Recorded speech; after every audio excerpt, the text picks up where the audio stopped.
Γεια σας φίλοι μου, ξανά κοντά σας με ακόμα ένα βίντεο, με ακόμα ένα spoiler. Επιστρέφει σήμερα το βράδυ στις οθόνες μας το Σαρβάδορ με ανατροπές και αλλαγές στις δύο ομάδες. Πριν τον αγώνισμα πρώτης ασυλίας θα έχουμε 4 μετακινήσεις παικτών, 2 για την κάθε ομάδα. Ο Φάνης Μπολέτσης και η Αναστασία Τσέρου από τους κόκκινους πηγαίνουν στην μπλε ομάδα.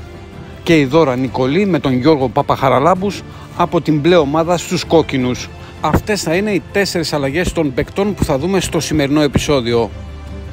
Πρώτο αγώνισμα ασυλίας και ήδη γνωρίζουμε από το spoiler που σας έχω αναρτήσει πριν από λίγες ώρες ότι η μπλε ομάδα θα είναι αυτή που θα κατακτήσει την νίκη στον πρώτο αγώνα της εβδομάδας για την ασυλία. Μείνετε συντονισμένοι στο κανάλι μου, κάνετε εγγραφή και σύντομα θα είμαι κοντά σας με νέο βίντεο. Καλή συνέχεια σε όλους τους φίλους.